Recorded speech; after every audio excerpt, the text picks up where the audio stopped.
you'll know, Follocks, that I have an occasional series of Mid-South wrestling from 1984, and I hadn't done one for a while, and I thought it was time. So I picked it up again, and this is where I left off. It's the 14th of June 1984, and the first thing we see, you know as well as I do, Boyd Pierce in his extraordinary suit. It's like a roll of carpet, or actually more like a roll of wallpaper. And JR, Tim Ross, good old JR, are having the announcing duties. Not the announcing duties, the commentary duties. They have a new announcer who's a bit perky, because it's usually Boyd. Anyway, we know that they're very big on Magnum TA. We will have a vignette showing what's happened with him being taught by Mr. Wrestling and then falling out with Mr. Wrestling, Mr. Wrestling being jealous, slapping him, and then all of that. And it's they like to do this in Mid-South. I think at the time it was probably a bit revolutionary, but looking back, it's not ideal, particularly when the music they choose is My Way. Extraordinary. And now it's not right, is it, looking back? But they do have, I mean, a real love of Magnum TA, because he is liked by the crowd, particularly one part of the crowd, and he's personable, and of course he was to have a big car crash which ended his career and almost ended his life, and he's come back marvellously from that. And the first thing we see is him facing Killer Khan. Big guy, big gimmick, and it's filmed somewhere else. It's not part of the studio stuff, so it's been narrated by Bill Watts, who often has a kind of florid narration with this. But as JR says, crowd are really into this, big crowd noise, so much so you can't hear Bill Watts. Now, you might have thought, when we looked at the tape, we couldn't hear Bill, and so we thought, let's ask Bill to do this again. But no, they just played it like that. You can't hear what he says, which is actually, considering some of the other narrations he's done, a good thing. But we've got things like a Magnum backdrop, and he works the arm, but I mean, Killer Khan smacks him down straight away. It's really good. Nice chop, which sends Magnum out. I mean, it's good athleticism from Magnum. He's really selling that well. He comes back with shots and a drop kick, and then we've got a Hurricane Rana, but it's really weird because, I mean, it's a head scissors. It's called a head scissors at this point, but we've seen it before, but not often. And so when Magnum gets in position, so his legs are around Killer Khan's neck, Killer Khan stands there with him for about 10 seconds. It looks extraordinary. And of course we've got the belly-to-belly suplex for the win. And we're straight into Terry Taylor, who is well liked by a certain part of the crowd as well, versus Barry Orton, brother of Ace Cowboy Bob, we are told. I thought it was the cousin, you know. But anyway, there's an arm drag and an arm bar. It's fast stuff, but really, there isn't that much for Barry Orton to get excited about. Some punches, but Terry immediately puts him down with a big shot and some fist drops and then a flying forearm, which, that's his finishing manoeuvre. He gets the pin. It wasn't good. And then we get the Crusher Khrushchev thing. This is one of the other big angles. And it is that you've got these Russian sympathisers who are Khrushchev, Ivan Koloff, and Nikita. And we haven't seen them for a while. It's mainly Crusher, who he got the TV title, which is a medal, and it was stolen by Dr. Destiny Williams. Now, no one says, well, hang on a minute, he may have won it nefariously, because Terry Taylor should really have won it, but he was attacked by Butch Reed. But no one says, hang on a minute, he didn't win that, Dr. Steve Williams. Of course, he's bigged up hugely by JR, and he didn't win it. So why is he allowed to take it? And after he's beaten Buddy West, and he beats him very well, well, even before that, he calls Dr. Death out, And that reverse backbreaker for the pin, which is lovely, over the shoulder from Crusher Khrushchev. I mean, Buddy West doesn't get very much, but then he goes out to the commentary table, which is quite good actually. It's just like a folding table, a trestle table. At least give him some kind of adornment, you know, a tablecloth with perhaps the Mid-South logo on it might be nice. But no, it's just a trestle table. So he goes out there and doesn't see that Dr. Death has crept into the ring. So Dr. Death then beats him up. He puts the medal on a pole on one of the ring posts and says, come and get it, and beats him up basically. There's no bell here, and the ref's allowing this. It's if it's a match. Eventually Khrushchev bails, but again, I've got to say to you, Steve Williams has stolen the medal. So if he's a good guy, why are you allowing him to do that? Theft is okay, folks. That's what you're really saying, isn't it? You know what you're really saying is, I suppose, well, he won it by nefarious means, so you can do what you like. But you can't, can you? It's not like, you know, you can't say, well, I believe that this millionaire greengrocer with a huge company has got that money in a way I don't like, so I'm just going to go and shoplift.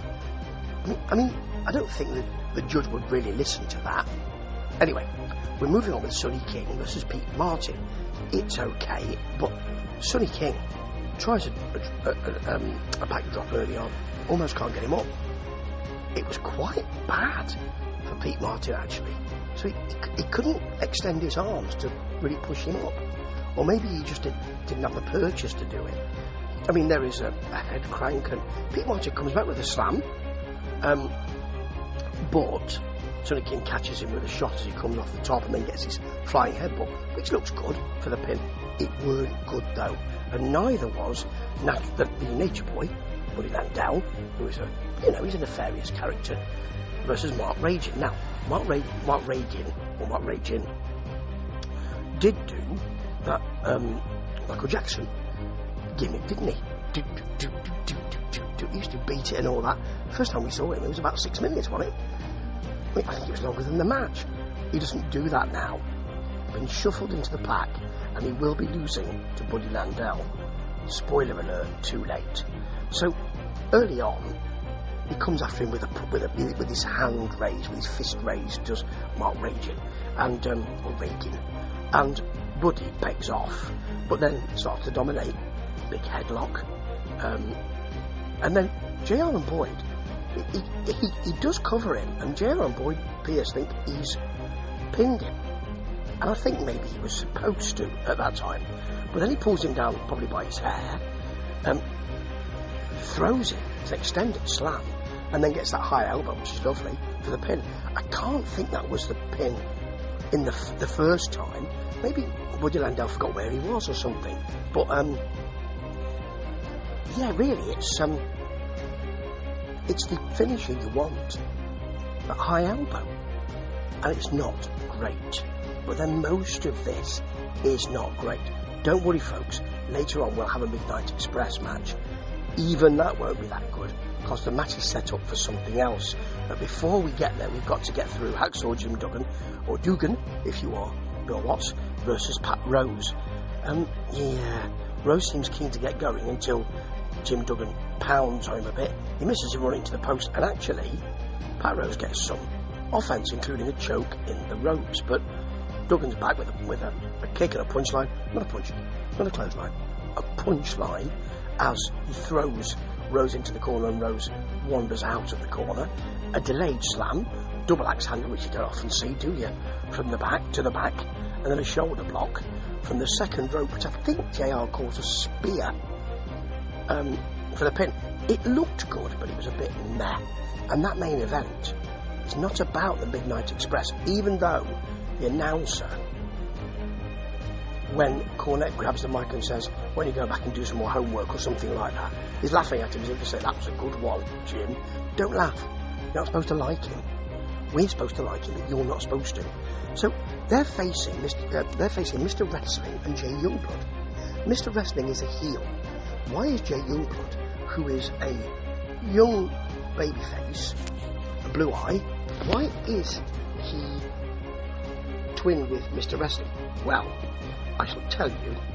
JR says, by the way, that Jay Youngblood's got a lot of potentiality. It's a new word. I've not heard it used very often, but it's a new word, and the English language is a constantly evolving thing, so, yeah. So there's a double Tommy Hawk, as would be said in the mid-Atlantic area. Chop from Jay Youngblood to Bobby Eaton. And Crumbly's not very happy with all this. Apparently, there will soon now be, in inverted commas, girl wrestlers coming to the Mid-South area. This is 1984, folks, and we will learn next week who the winners of the Super Date at the Superdome are. You can't be married. You need to be over 18. I think it was that, wasn't it? I think so. Anyway, that's something to look forward to, isn't it? Yeah. And then we've got Jay Youngblood hitting, in the corner. I think it's Condry in the corner. He goes to punch him. You can see he's about 10 inches off because he has to hit Mr. Wrestling. That's the thing. So he clearly is. He really is. He's wide of the mark. And although they keep saying, well, he only did it by mistake, you could see it was set up. It weren't very good from Jay. And Mr. Wrestling comes in and remonstrates with him, and Jay Youngblood has had enough and leaves, showing that he's a quitter. He doesn't fight Mr. Wrestling, he just leaves. It's not good for Jay Youngblood, this, because he's supposed to be a young, energetic, babyface guy, and he's shown as a bit of a coward, to be honest. He's not like Magnum TA, who eventually beat up Mr. Wrestling. But anyway, he's left there to face both Midnight Express. And this is not good for the Midnight Express either, because rather than dominate him, he dominates them for a while. But then, in comes the belt. They whip him with the buckle end, folks. And there's a DQ. In comes Sonny King. JR calls the Midnight Express the Rock and Roll Express at one point. Well, it ends with Express, both of those names do, so in a way fair enough. And Landau's in, and we end with a bit of a mess. And the whole thing was not that good. It was really ordinary. But then this is the 80s. They got four main angles. Anything with the Midnight Express and the Rock and Rolls, the Russians, Magnum TA, anything to do with him, and the Junkyard Dog, who will soon be going to the WWF. So maybe he's already gone. And so will Jim Duggan, he'll go as well. And then Magnum will go to WCW, won't he, or the end? It was WCW then, wasn't it? So it's going to all end fairly soon. And if they carry on like this, it will end sooner rather than later. Ta-ta.